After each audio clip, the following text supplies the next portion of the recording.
मित्रता की सच्ची परीक्षा, बंदर और मगरमच्छ की कहानी। बहुत समय पहले की बात है। एक घने जंगल में एक बड़ा सा पेड़ था जहाँ एक चालाक बंदर रहता था।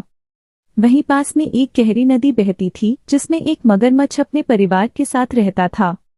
बंदर और मगरमच्छ अच्छे दोस्त बन गए थे।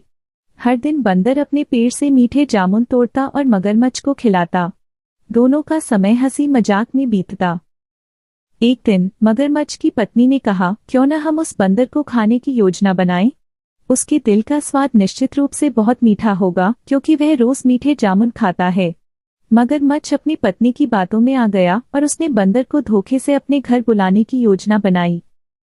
अगले दिन मगरमच्छ ने बंदर से कहा, मेरी पत्नी ने तुम्हें खाने पर बुलाया है, चलो मेरी पीठ पर बैठकर नदी पार कर लो।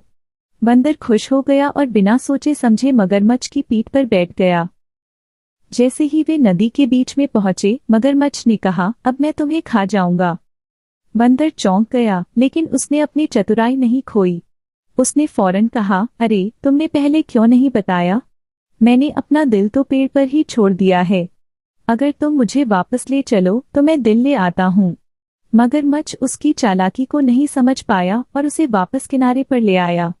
यह बुद्धिमानी का उदाहरण था। जैसे ही वे किनारे पर पहुंचे, बंदर तेजी से पेड़ पर चढ़ गया और कहा, मित्रता की सच्ची परीक्षा आज मैंने पास की। अब तुम जा सकते हो।